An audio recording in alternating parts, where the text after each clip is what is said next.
বন্ধু, অনেক দিন হয়ে গেল, এবার তো আমাকে সব বলো। কিছুক্ষণের মধ্যেই তুই এমন খবর পাবি যা শুনে অবাক হয়ে যাবি। ঠিক তখনই অর্জুনের বাবা দৌড়ে এলেন। অর্জুন, তুমি কি রাজা বিক্রমের ঘোষণা শুনেছ? কি ঘোষণা বাবা? বাবা পুরো ঘোষণা শুনিয়ে দিলেন। মানে, যে ঘোড়দৌড় জিতবে সেই রাজকুমারী সৌম্যার বর হবে?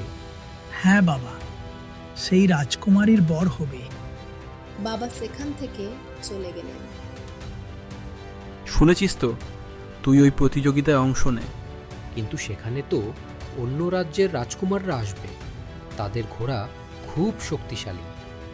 চিন্তা করিস না, তুই যখন আমার পিঠে চড়বি মনে হবে যেন বাতাসে উড়ছিস। মানে, তুমি খুব দ্রুত দৌড়াতে পারো? হ্যাঁ, একদম বাতাসের মতো দৌড়াতে পারি।